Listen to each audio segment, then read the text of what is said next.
السلام علیکم۔ آج ہم پڑھیں گے 26واں رکوع سورہ بقرہ کا، اور آپ لوگ اس چینل کو سبسکرائب کر دیں اور ویڈیوز اگر پسند آئیں تو انہیں لائک کر دیں تاکہ آپ کو آنے والی تمام ویڈیوز مل سکیں۔ بسم اللہ الرحمن الرحیم۔ سل بنی اسرائیل کما آتیناہم من آیۃ بینہ ومن یبدل نعمت اللہ من بعد ما جاءتہ فإن اللہ شدید العقاب۔ پوچھ لو بنی اسرائیل سے ہم نے انہیں کتنی روشن نشانیاں دیں، اور جو کوئی بدل ڈالے اللہ کی نعمت کو بعد اس کے کہ وہ اس کے پاس آ گئی ہو تو اللہ سزا دینے میں سخت ہے۔ پوچھ لو بنی اسرائیل سے، اللہ تعالیٰ مسلمانوں سے کہہ رہا ہے کہ پوچھ لو بنی اسرائیل سے کہ ہم نے انہیں کتنی روشن نشانیاں دی تھی لیکن انہوں نے اس میں تحریف کر دی، تو پھر اللہ تعالیٰ نے انہیں سزا بھی دی۔ ایک موقع پر اللہ تعالیٰ نے ان کے لیے فرمایا ہے سورہ بقرہ میں آیت نمبر 47، اے بنی اسرائیل یاد کرو میرے اس انعام کو جو میں نے تم پر کیا، اور یہ کہ میں نے تمہیں فضیلت عطا کی تمام اہل عالم پر۔ اور پھر انہی کے لیے بنی اسرائیل کے لیے ہی آگے 61ویں آیت جو ہے سورہ بقرہ کی وہ یہ ہے، اور ان پر ذلت و خواری و محتاجی و کم ہمتی تھوپ دی گئی اور وہ اللہ کا غضب لے کر لوٹے۔ پھر وہ اللہ کا غضب لے کر لوٹے، تو اس لیے مسلمانوں سے کہا جا رہا ہے کہ وہ ایسا سوچیں بھی نہ کہ اللہ تعالیٰ کی نشانیوں میں تحریف کر دیں گے، اللہ تعالیٰ کی آیات کو بدل دیں گے، ایسا وہ سوچیں بھی نہ۔ بنی اسرائیل کا حال دیکھ لیں کہ ان کے ساتھ کیا ہوا ہے۔ زُيِّنَ لِلَّذِينَ كَفَرُوا الْحَيَاةُ الدُّنْيَا وَيَسْخَرُونَ مِنَ الَّذِينَ آمَنُوا وَالَّذِينَ اتَّقَوْا فَوْقَهُمْ يَوْمَ الْقِيَامَةِ وَاللَّهُ يَرْزُقُ مَن يَشَاءُ بِغَيْرِ حساب۔ ان کافروں کے لیے دنیا کی زندگی بڑی مزین کر دی گئی اور وہ مذاق اڑاتے ہیں اہل ایمان کا، اور جن لوگوں نے تقوی کی روش اختیار کی تھی قیامت کے دن وہ ان کے اوپر ہوں گے، اور اللہ تعالیٰ رزق عطا فرمائے گا جس کو چاہے گا بے حساب۔ اس آیت میں اللہ تعالیٰ فرما رہا ہے کہ جو کافر ہیں ان کے دلوں میں اللہ تعالیٰ نے دنیا کی محبت ڈال دی ہے، بھر دی ہے ان کے دلوں میں اللہ تعالیٰ نے دنیا کی محبت، اور انہیں صرف دنیا ہی نظر آتی ہے کہ ہم اچھی بس لگزوریس لائف ہونی چاہیے۔ یہ نہیں پتا کہ حرام کما رہے ہیں یا حلال کما رہے ہیں۔ لیکن جو ایمان والے ہیں، جو مسلمان ہیں، ان کے لیے یہ بات نہیں ہے کہ ساری لگژریز حرام کر دی گئی ہیں، لیکن یہ ہے کہ ان کے لیے ایک باؤنڈری بنا دی گئی ہے اسلام کی کہ وہ اس سے باہر نہیں جا سکتے۔ انہوں نے کمانا ہے تو حلال طریقے سے کمانا ہے، کھانے پینے کی پاکیزہ چیزیں کھانی ہیں، اچھا پہننا ہے، اچھا پینا ہے، اور حرام کو ہاتھ نہیں لگانا۔ ایک مسلمان دین کے تقاضے ادا کر کے، اللہ کا حق ادا کر کے اور حلال سے کما کر ان چیزوں کو حاصل کرے تو کوئی حرج نہیں ہے۔ لیکن ایک اور حدیث بھی ہے جو ذہن میں آتی ہے، صحیح مسلم کی ہے یہ، الدنیا سجن المؤمن و جنت الکافر، دنیا مومن کے لیے قید خانہ اور کافر کے لیے جنت ہے۔ ایسے لوگ ایمان کی راہ اختیار کرنے والوں کا مذاق اڑاتے ہیں کہ ذرا ان پاگلوں، ان بے وقوفوں کو، ان فینیٹکس کو تو دیکھو جنہیں اپنے نفع نقصان کی کچھ ہوش ہی نہیں ہے۔ وہ ان کافروں کے مقابلے میں، جو ایمان والے ہیں، وہ ان کافروں کے مقابلے میں آخرت میں عالی مرتبت اور عالی مقام ہوں گے۔ سورہ مطففین میں تو اللہ تعالیٰ نے یہاں تک کہا ہے کہ جنت میں جانے کے بعد اہل ایمان کفار کا مذاق اڑائیں گے، اور اللہ تعالیٰ رزق عطا فرمائے گا جس کو چاہے گا بے حساب۔ یہ جنت کی طرف اشارہ ہے۔ اب پھر ایک طویل، اس کے بعد جو آیت آ رہی ہے وہ ایک طویل آیت آ رہی ہے، اسے آیت الاختلاف کا عنوان دیا گیا ہے۔ پہلے ہم نے پڑھی ہے آیات، پھر ہم نے پڑھی ہے آیت البر، اور اب ہم پڑھیں گے آیت الاختلاف۔ کان الناس امۃ واحدہ، تمام انسان ایک ہی امت تھے۔ اس میں کوئی شک نہیں کہ ابتدا میں سب کے سب انسان ایک ہی امت تھے۔ تمام انسان حضرت آدم علیہ السلام کی نسل سے تھے، اور حضرت آدم علیہ السلام نبی ہیں۔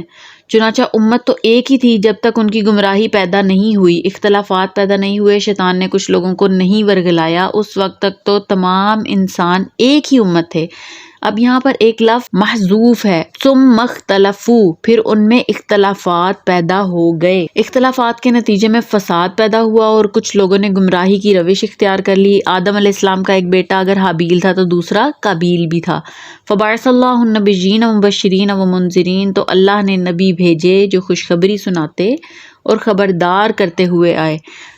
جو نبی آئے ان کا کیا کام تھا کہ جو نیک لوگ تھے انہیں وہ بشارت دیتے تھے اور غلط کاروں کو خبردار کرتے تھے۔ وَأَنزَلَ مَعَهُمُ الْكِتَابَ بِالْحَقِّ لِيَحْكُمَ بَيْنَ النَّاسِ فِيمَا اخْتَلَفُوا فِيهِ، اور ان کے ساتھ کتاب نازل فرمائی حق کے ساتھ تاکہ وہ فیصلہ کر دے لوگوں کے مابین ان امور میں سے جن میں انہوں نے اختلاف کیا تھا. وَمَا اخْتَلَفَ فِيهِ إِلَّا الَّذِينَ أُوتُوهُ مِن بَعْدِ مَا جَاءَتْهُمُ الْبَيِّنَاتُ بَغْيًا بَيْنَهُمْ، اور کتاب میں اختلاف نہیں کیا مگر انہی لوگوں نے جنہیں یہ دی گئی تھی اس کے بعد کہ ان کے پاس روشن ہدایات آ چکی تھیں، محض باہمی زدم زدہ کے سبب. دین میں اختلاف کا اصل سبب جو ہے وہ یہی ہے، زدم زدہ کا رویہ اختیار کیا ہوا ہے ہر بندے نے.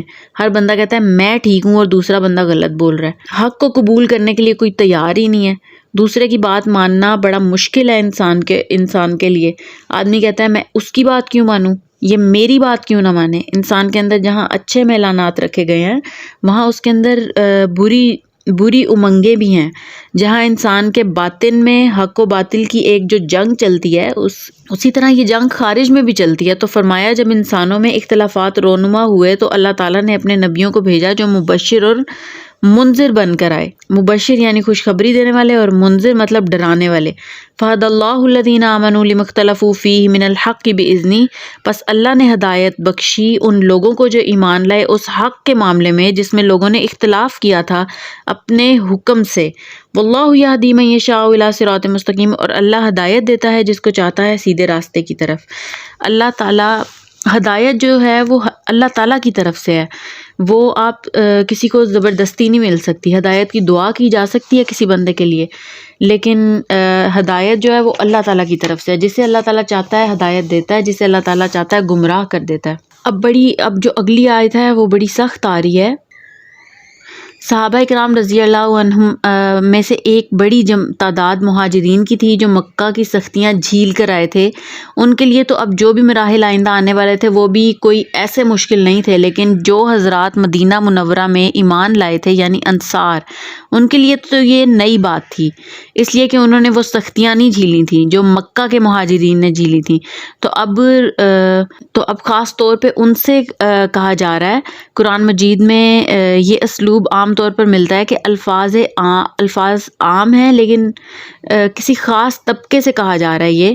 تو در حقیقت یہاں انصار کو بتایا جا رہا ہے کہ محمد رسول اللہ صلی اللہ علیہ وسلم پر ایمان لانا پھولوں کی سیج نہیں ہے، یہ کانٹوں بھرا بستر ہے.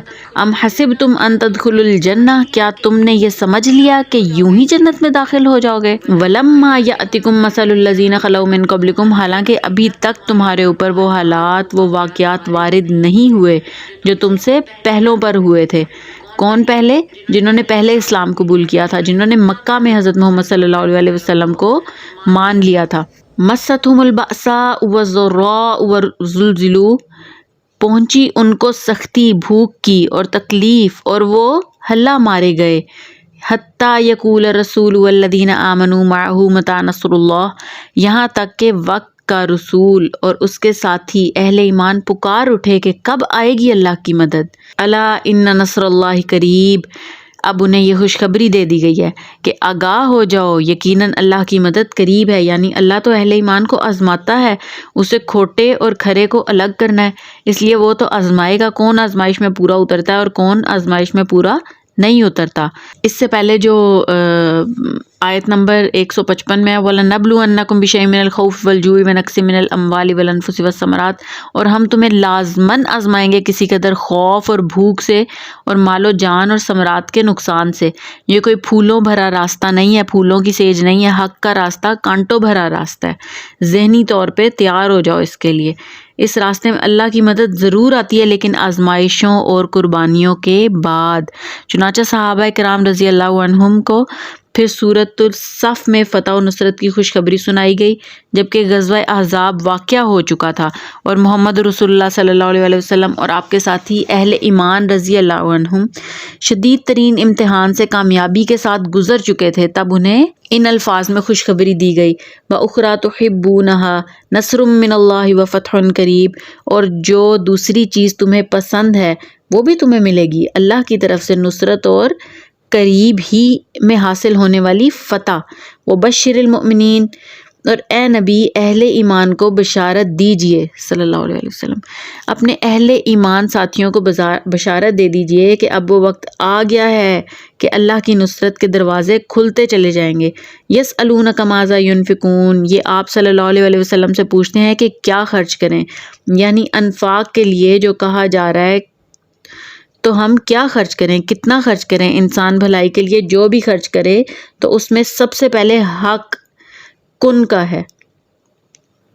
کل ما انفقتم من خیر، کہہ دیجئے جو بھی تم خرچ کرو مال و اسباب میں سے، فللوالدین والاقربین والیتامی والمساکین وابن السبیل، تو والدین، رشتہ داروں، یتیموں، مسکینوں اور مسافروں کے لیے خرچ کرو۔ سب سے پہلا حق والدین کا ہے، اس کے بعد رشتہ داروں کا، یتیموں کا، مسکینوں کا اور مسافروں کا۔ وما تفعلوا من خیر فإن اللہ بہ علیم، اور جو خیر بھی تم کماؤ گے اللہ اس سے اچھی طرح باخبر ہے۔ تم جو بھی اچھا کام کرو گے تو جان لو کہ وہ اللہ کے علم میں ہے، ضرورت نہیں ہے کہ دنیا اس سے واقف ہو۔ تمہیں اگر اللہ تعالیٰ سے اجر لینا ہے تو وہ رات کے اندھیرے میں بھی تمہیں دیکھ رہا ہے، وہ دن کے اجالے میں بھی تمہیں دیکھ رہا ہے، تم اس سے چھپ کے کوئی کام نہیں کر سکتے۔ تو تم خاطر جمع رکھو، تمہاری ہر نیکی اللہ کے علم میں ہے اور وہ اسے ضائع نہیں کرے گا۔ اب اگلی آیت میں قتال کے مضمون کا تسلسل ہے۔ کتب علیکم القتال وہو کرہ لکم، اب تم پر جنگ فرض کر دی گئی ہے اور وہ تمہیں گراں گزر رہی ہے۔ واضح رہے سورہ بقرہ سے پہلے سورہ محمد صلی اللہ علیہ وسلم نازل ہو چکی تھی اور اس میں قتال کی فرضیت آ چکی تھی، چنانچہ اس کا نام سورۃ القتال بھی ہے۔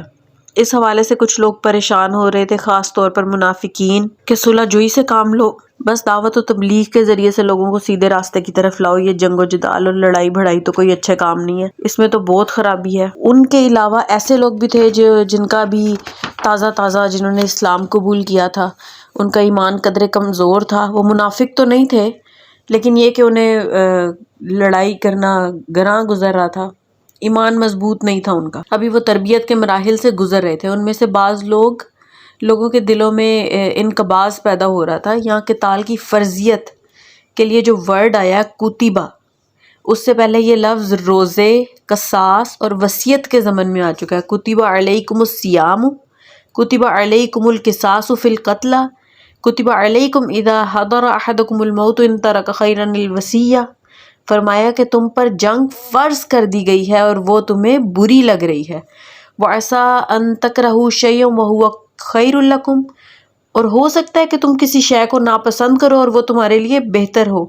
وَعَسَىٰ أَن تُحِبُّوا شَيْئًا وَهُوَ شَرٌ لَكُمْ، اور ہو سکتا ہے کہ تم کسی چیز کو پسند کرو در حقیقت وہ تمہارے لیے بری ہو۔ وَاللَّهُ يَعْلَمُ وَأَنْتُمْ لَا تَعْلَمُونَ، اور اللہ جانتا ہے تم نہیں جانتے۔ اپنی عقل پہ ایمان نہ رکھو، اللہ کی وحی پر ایمان رکھو، اللہ کے رسول صلی اللہ علیہ وسلم پر ایمان رکھو۔ جس وقت کے لیے جو حکم موزوں تھا وہی تمہیں اللہ اور اس کے رسول صلی اللہ علیہ وسلم کی طرف سے دیا گیا۔ 14 برس تک تمہیں قتال سے منع کیا گیا۔ اس وقت تمہارے لیے حکم تھا کفوا ایدیکم، اپنے ہاتھ روکے رکھو۔ اب تم پر قتال فرض کیا جا رہا ہے، لہٰذا اب اس حکم پر سر تسلیم خم کرنا بھی لازم ہے۔ صدق اللہ العظیم۔